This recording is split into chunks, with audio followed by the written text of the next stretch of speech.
Ciao amici e ciao amiche, bentornati sul mio canale e benvenuti in questo nuovo video. Allora, oggi siamo qui per parlare di uno dei personaggi più conosciuti e chiacchierati della storia della Russia zarista, ovvero Rasputin, o come viene pronunciato in italiano, Rasputin, ma questo solo dopo la sigla.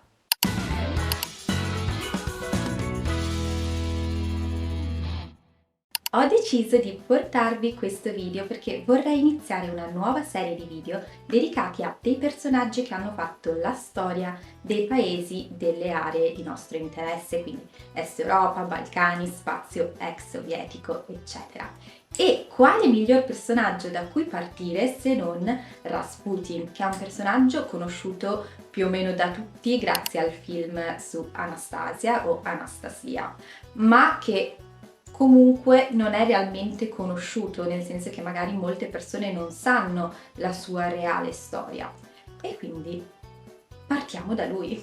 Rasputin nasce nel 1869 in un villaggio della Siberia, a Pakrovskaye, in una famiglia di contadini e fino più o meno ai 20 anni conduce una vita normale, comune, una vita contadina. Ha una moglie e 3 figli, ma più o meno all'età di 20 anni, secondo quanto ci dice lui stesso, viene folgorato da Dio, tramite anche l'apparizione della Madonna di Kazan.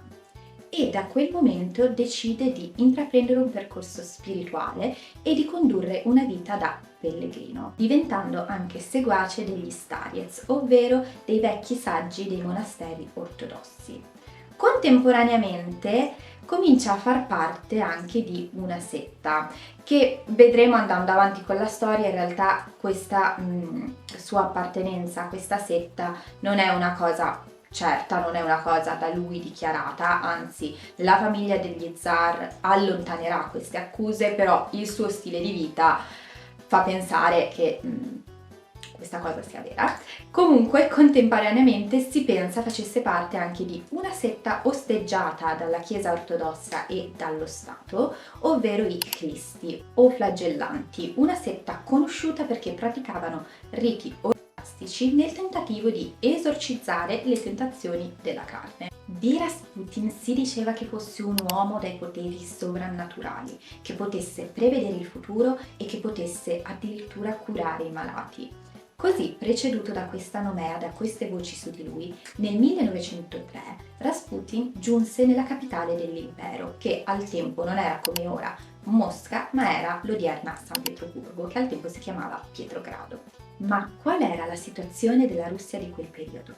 La Russia di quel tempo era un impero in crisi, una crisi iniziata già qualche anno prima, con in particolare l'ascesa al trono dello zar Nicola II, che da molti era considerato un inetto, totalmente incapace a ricoprire il suo ruolo. Questa crisi è poi andata ad aggravarsi, in particolare con la sconfitta della Russia nella guerra contro il Giappone e con quella che viene ricordata come la Domenica di Sangue.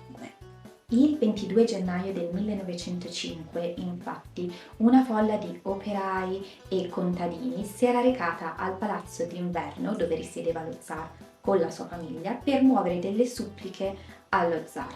Ma una volta arrivati al palazzo, le truppe imperiali iniziarono a sparare sulla folla, facendo più di 1000 morti e tantissimi feriti. Questo terribile episodio è considerabile come l'inizio della fine della storia degli zar, l'inizio della fine della stirpe dei Romanov o Romanov e uno degli episodi cardine che porterà poi a quella che è conosciuta come la Rivoluzione d'Ottobre e di conseguenza alla creazione dell'Unione Sovietica. Oltre a questa difficile situazione politica e sociale, lo zar Nicola II si trovava a dover far fronte a un altro grave problema interno alla famiglia, ovvero i problemi di salute di suo figlio, lo zarevich Alexei. L'ultimogenito suo e di sua moglie, la zarina Alexandra, nonché l'erede al trono e unico maschio, il quale però soffriva di emofilia, una malattia che lo portava a soffrire di dolorosissime emorragie che ne mettevano a rischio non solo la salute, ma proprio la vita. Così nel 1905, tramite l'intercessione di alcune dame di corte, viene organizzato il primo incontro tra la famiglia imperiale e questo monaco santone di Rasputin. Subito dopo il primo incontro con Rasputin, lo Zarievich Alexei sembra stare meglio di salute e questo porterà sua madre, la zarina Alexandra, a convincersi che Rasputin sia un uomo di Dio. E questo porterà anche la zarina ad attaccarsi tantissimo a lui, tant'è che nelle sue lettere lei lo definisce il nostro amico. Questo ruolo di guaritore dello Zarievich porterà Rasputin a entrare a pieno titolo nella famiglia imperiale e con l'andare avanti del tempo Rasputin non verrà più consultato solo per quanto riguarda la salute dello Zarievich Alexei, ma verrà consultato anche per questioni politiche e sociali, arrivando addirittura a prendere decisioni al posto dello zar e della zarina Alexandra, in particolare nel periodo di entrata in guerra della Russia nella prima guerra mondiale. Questo ruolo sempre più centrale di Rasputin lo porterà a farsi un sacco di nemici, sia tra il popolo, il quale lo vedeva come legato a doppio filo con lo zar, sia tra i membri dell'aristocrazia e della politica, in quanto i consigli che Rasputin dava allo zar Nicola II andavano in netto contrasto con le volontà appunto dell'aristocrazia e dei membri della politica. Quindi lo vedevano come un assoluto nemico e un intralcio, soprattutto per quanto riguardava le scelte nell'ambito della Prima Guerra Mondiale. Questo odio nei suoi confronti provocò delle violente campagne di stampa contro di lui che lo vedevano al centro di vignette satiriche o al centro di notizie nelle quali veniva detto che facesse parte dei flagellanti, quindi della setta osteggiata dalla Chiesa ortodossa di cui vi ho parlato prima. Questa sua appartenenza a questa setta nella realtà trovava riscontro, diciamo, in alcune abitudini che aveva Rasputin, come quella di organizzare dei festini a casa sua, ai quali invitava delle prostitute ed erano festini a base di alcol e sesso. Quindi diciamo che questa notizia della sua appartenenza ai flagellanti non è mai stata confermata, ma il suo comportamento fa pensare che sia vero. Questo suo farsi così tanti nemici lo portò alla morte nel 1916. Una sera di dicembre del 1916, infatti, un nobile russo, il principe Yusupov, lo invitò ad una cena di mezzanotte. Durante questa cena, Yusupov offrì a Rasputin ogni ben di Dio, cibo e vino, tutto condito a base di veleno. Rasputin, nonostante ingurgitò quantità industriali di qualsiasi cosa, non morì. Il veleno sembrò non fare nessun effetto, o comunque appunto non l'effetto sperato, non lo portò alla morte.